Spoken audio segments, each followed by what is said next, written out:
Hello everyone, welcome to Bozon Meditech and I am Ravinder Pathak. आज मैं आपको बताने वाला हूं कैसे एमबीबीएस स्टडी उज्बेकिस्तान के अगेंस्ट मिथ फैलाया जा रहा है। आप अगर एमबीबीएस स्टडी उज्बेकिस्तान करने की प्लानिंग कर रहे हैं, कैसे आप लोगों को मिसगाइड किया जा रहा है, कैसे मैनिपुलेट किया जा रहा है। ऐसे लोग आपको मैनिपुलेट कर रहे हैं जो पहले इतने बच्चों का फ्यूचर खराब कर चुके हैं, फिलीपींस भेज के, बीएस कोर्स पुणे कैंपस में भेज के।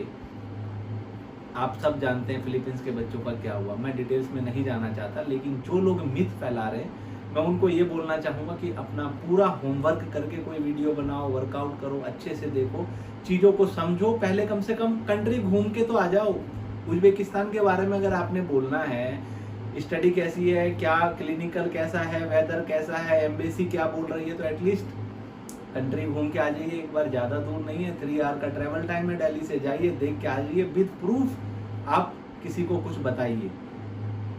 एम्बेसी की वेबसाइट पे कुछ जो उन्होंने कोट किया, जो उनको लगता है कि हाँ हम इसको तोड़ मरोड़ के पेरेंट्स को, बच्चों को, स्टूडेंट को मिसगाइड कर लेंगे, वो आपको बताते हैं। तो ऐसे ही मिथ जो फैलाए जा रहे हैं अभी एमबीबीएस स्टडी उज्बेकिस्तान को लेके, तो क्या मिथ है और क्या फैक्ट है, आज मैं आपको बताने वाला हूँ। सबसे पहले आपको ये बोला जा रहा है कि MBBS study Uzbekistan medium of teaching English, आप ये देख के जाए। तो मैं आप लोगों से कहना चाहूँगा कि मैं भी तो आप लोगों को यही बोलता हूँ, एनएमसी भी यही बोलती है। एमबीबीएस स्टडी इन उज्बेकिस्तान या किसी भी कंट्री में जा रहे हैं, इंटायर कोर्स इंग्लिश में होना चाहिए। और एमबीबीएस स्टडी इन उज्बेकिस्तान जितनी भी पॉपुलर मेडिकल यूनिवर्सिटी है, Andijan state medical institute, Tashkent medical academy, Samarkand, हर जगह medium of teaching entire course English में है। ये जरूर है कि मैं आप लोगों को बोलता हूँ कि एंडीजन को फर्स्ट प्रायोरिटी दे, बिकॉज वहाँ ट्रांसफर नहीं हुए हैं, स्टूडेंट और टीचर रेशियो अच्छा है, तो वहाँ और अच्छी आपको फैसिलिटी दी जाती है और एकेडमिक लेवल वहाँ और अच्छे हैं क्योंकि वहाँ भीड़ नहीं है। अगर पूरे ओवरऑल उज्बेकिस्तान की बात करूं तो मीडियम ऑफ टीचिंग इंग्लिश है फॉर इंटरनेशनल स्टूडेंट। बाइलिंगुअल सिर्फ चाइना या रशिया में है, आप इसको समझिए।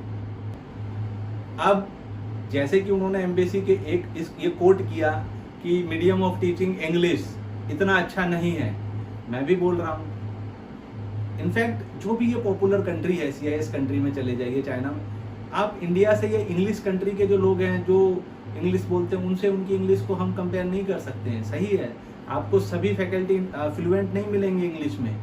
कुछ मैं तभी तो आपको कई बार बोलता हूँ कि ऐसी यूनिवर्सिटी चूज कीजिए जहाँ फैकल्टी आपको अच्छे मिले, वेल क्वालिफाइड हो, जिनकी इंग्लिश अच्छी हो, आपके डाउट सेशन क्लियर कर पाए। एंडीजन स्टेट मेडिकल इंस्टीट्यूट में ऐसे फैकल्टी हैं, इंग्लिश अच्छी आती है उनको, स्टूडेंट टीचर रेशियो है। किर्गिस्तान, कजाकिस्तान या रशिया में आप कहीं पे भी जाते हैं, आपको इंग्लिश वाले अगर अच्छे फैकल्टी हैं तो आपको अच्छे से पढ़ा पाते हैं। उज्बेकिस्तान आप जा रहे हैं, अच्छे फैकल्टी देखिए, किस यूनिवर्सिटी का क्या रेपुटेशन है, स्टूडेंट टीचर रेशियो देखिए, तो आपको अच्छे फैकल्टी भी मिलेंगे और इंग्लिश वाले फैकल्टी अच्छे मिलेंगे। और कोर्स ड्यूरेशन जो भी है, जितना कोर्स है, जितना सिलेबस है, वो सब आपका इंग्लिश में होता है। अभी कोई भी ऐसी यूनिवर्सिटी नहीं है जो बाइलिंगुअल है, जहाँ बच्चे जा रहे हैं, हर एक बच्चे, सभी बच्चों को पता है, सभी पेरेंट्स को पता है एनएमसी क्राइटेरिया क्या है, entire course medium of teaching English. तो ये सब चीजें जो आप मिथ फैला रहे हैं, मिसगाइड कर रहे हैं, क्या करना चाहते हैं आप बिल्कुल भी बच्चों की नहीं सोच रहे कि बच्चा मतलब ऐसी कंट्री में चले जाए, फिलीपींस में बच्चा चले जाए जहां पहले 10-12 हजार बच्चे डिग्री को लेके परेशान हैं, जिन्होंने आज तक क्लियर नहीं किया कि भैया यहाँ पे लाइसेंस टू प्रैक्टिस मिलेगा या नहीं मिलेगा। आप एम्बेसी को बोलते हैं, इंडियन एम्बेसी इन ताशकंद ने एडवाइजरी जारी किया है, क्लियरली पढ़िए। एनएमसी मीट करती है उज्बेकिस्तान एमबीबीएस कोर्स 6 ईयर का। आप पहले फिलीपींस करते थे या और कंट्री, जो आप बताइए जिस कंट्री में आप भेजना चाहते हैं, क्या वो कंट्री में एम्बेसी ने इतना भी लिखा है क्या? ये दिखा रहे हैं हेल्थ सेंटर कितना इन्वेस्टमेंट हुआ है, 5 और 2005 और 6, अभी 2022-23 है, 17 साल हो गए। 17 साल में वो सिचुएशन नहीं है जो उज्बेकिस्तान की पहले थी, जब वो रशिया से अलग पार्ट उज्बेकिस्तान बनी थी। एट प्रेजेंट जाइए, एक बार देख के आइए, तभी मैं बोल रहा हूँ जाइए, बिना जाए मत बोलिए। उज्बेकिस्तान जाइए, ग्राउंड रियलिटी चेक कीजिए और फिर बच्चों को बताइए जो बताना है। दूसरा, आपको बोला गया कि वेदर वहाँ का हार्श है, वेदर इंडिया जैसा नहीं है। अब मैं आपको ये बोलना चाहूँगा, या मैं उनको भी ये मैं चाहता हूँ कि वो आगे से कुछ भी बोले तो बोलने से पहले एटलीस्ट रिसर्च करें। अभी आप आज की डेट में एमबीबीएस स्टडी इन उज्बेकिस्तान का टेम्परेचर गूगल टाइप करके चेक कीजिए कितना है। वीडियो बनाने से पहले मैंने वहाँ अपने स्टूडेंट से बात किया है। इंडिजन स्टेट मेडिकल इंस्टीट्यूट में जो हमारे बच्चे पढ़ रहे हैं, ताशकंद में पढ़ रहे हैं, अभी वहाँ पे जो एवरेज टेम्परेचर है 33 to 36 है। इंडिया का भी आप ऐसी बहुत सारी सिटी है जहाँ ये टेम्परेचर है। अगर मैं दिल्ली की बात करूँ तो अभी 38, 39, 40 टेम्परेचर चल रहा है दिल्ली में। तो ये टेम्परेचर सिमिलर हुआ कि नहीं हुआ? ये जरूर है कि इंडियन एम्बेसी, आपको ये बताया जा रहा है कि इंडियन एम्बेसी कह रही है कि वहाँ कोल्ड ज़्यादा पड़ता है, सोवियत संघ का पहले ये हिस्सा था। आप देखेंगे अफगानिस्तान की तरफ तो बहुत कोल्ड कंट्री है। ये सारी चीज़ें आपको कोट करके एम्बेसी की वेबसाइट से लेके आपको बताया जा रहा है। मैं भी यही कह रहा हूँ, कोल्ड है। अगर हम विंटर में देखें तो वहाँ माइनस में टेम्परेचर जाता है, तो माइनस में तो इंडिया में भी आप शिमला चले जाइए, कश्मीर चले जाइए, स्नोफॉल वहाँ पे भी होते हैं।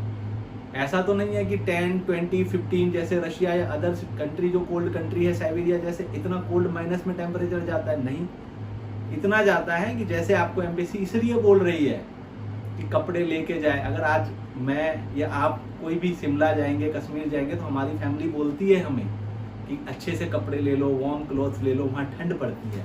एम्बेसी भी यही आपको बोल रही है। इसको वो अपनी तरीके से मैनिपुलेट करके बता रहे हैं। समझ सकते हैं उनका रिसर्च बिल्कुल ठीक नहीं, और आज तक भाई साहब गए नहीं कभी उज्बेकिस्तान। लेकिन मेरी रिस्पॉन्सिबिलिटी बनती है कि अगर मैं उज्बेकिस्तान में वर्क कर रहा हूँ तो आपको सारी चीज़ें एक्सप्लेन करूँ, और अगर कोई आपको मिस गाइड कर रहा है तो वो हाँ मैं आपको एक्सप्लेन करूँ कि एक्चुअल में क्या चीज़ें हैं वहाँ पे।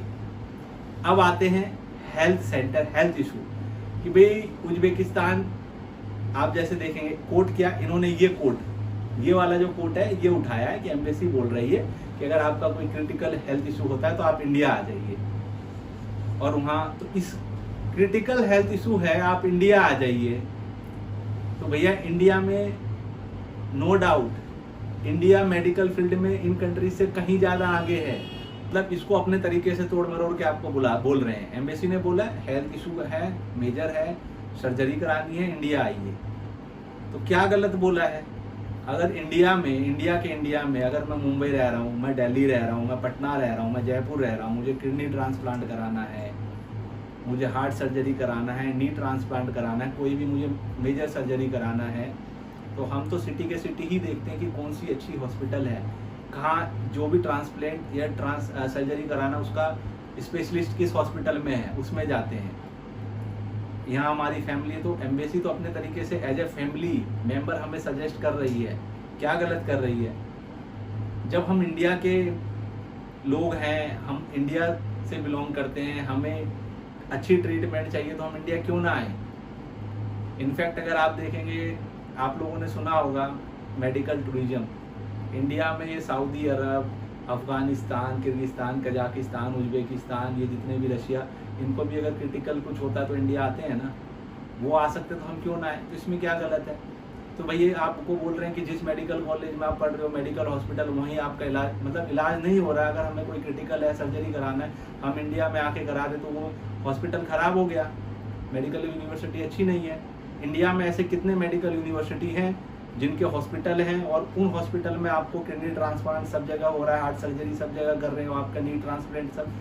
ऐसे कई इंडिया में मेडिकल कॉलेज हैं कि बच्चा वहाँ पढ़ रहा है लेकिन उसके फैमिली मेंबर है, उसको कुछ होता है तो वो भी सर्च करते हैं कि अच्छी फैसिलिटी, सुपर स्पेशलिस्ट हॉस्पिटल कौन सा है, कहाँ इस जो भी सर्जरी कराना है उसका स्पेशलिस्ट किस हॉस्पिटल में, वहाँ जाता है। तो इन बातों को लेके क्या मैनिपुलेट कर रहे हैं आप? क्या बोलना चाहते हैं? इंडिया के आगे ये कंट्रीज स्टैंड नहीं करती है मेडिकल स्टडी में या मेडिकल हेल्थ में, पर बच्चों की मजबूरी है। इंडिया में सीट्स नहीं मिल रही है तभी वो इन कंट्रीज में जा रहे हैं। फर्स्ट प्रायोरिटी हर स्टूडेंट की इंडिया ही है। इंडिया की गवर्नमेंट कॉलेज नहीं मिल पा रही है, प्राइवेट कॉलेज को अफोर्ड नहीं कर पा रहे, तब वो Uzbekistan, Kyrgyzstan, Kazakhstan, Russia, China, Philippines, Georgia जाते हैं। फर्स्ट प्रायोरिटी हर स्टूडेंट की इंडिया होती है। आप हर कोट करते हुए आप इंडिया से कंपेयर कर रहे हैं। इंडिया से कंपेयर क्यों कर रहे हैं भैया? इंडिया में कैसे एडमिशन मिल जाएगा बच्चे को? 1 लाख से ज्यादा सीट नहीं है, गवर्नमेंट 26-27 हजार सीट है, 21 लाख बच्चे एग्जाम दे रहे हैं। आप ये वर्कआउट नहीं कर रहे, आप रिसर्च नहीं कर रहे, आप ये नहीं देख रहे कि जो बच्चा इंडिया में क्वालिफाई कर रहा है वो इंडिया में ऐसा नहीं है कि 720 में से 650-600 नंबर ला रहा है बच्चा, इंडिया की गवर्नमेंट सीट छोड़ के उज्बेकिस्तान जा रहा है, जो आप उज्बेकिस्तान और इंडिया को कंपेयर कर रहे हैं। रिसर्च पर प्रॉपर रिसर्च कीजिए कुछ बोलने से पहले। इंडिया का स्टैंड काफी हाई है as compare to Kyrgyzstan, Kazakhstan, Uzbekistan, Russia, लेकिन बच्चे का सेकेंडरी ऑप्शन होती है ये कंट्री, प्राइमरी ऑप्शन इंडिया ही है।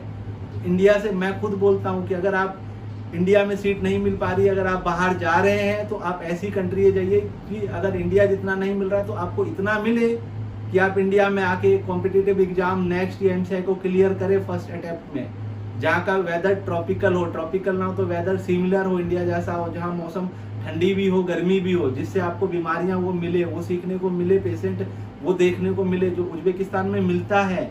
आप देखिए ये विकिपीडिया जहाँ से उन्होंने कोट किया, विकिपीडिया ही क्या लिख रही है, उज्बेकिस्तान में कैसी कैसी बीमारियां हैं, ये बीमारियां आपको इंडिया में भी मिलती है, तो आपको सीखने को मिलता है वहाँ पे।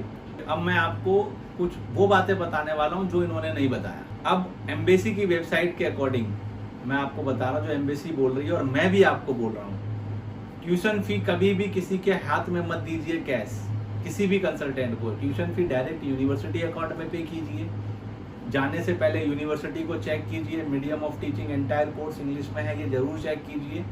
उज्बेकिस्तान में इंग्लिश में ही पढ़ा रहे हैं, कोर्स इंग्लिश में है, लेकिन कुछ यूनिवर्सिटी हो सकता है, क्योंकि आप WHO की वेबसाइट पे देखेंगे तो 18 मेडिकल कॉलेज है, लेकिन उसमें से मुश्किल से 8 मेडिकल कॉलेज ऐसे हैं जो काफ़ी अच्छे हैं, जिसमें इंडिजन सबसे अच्छा है।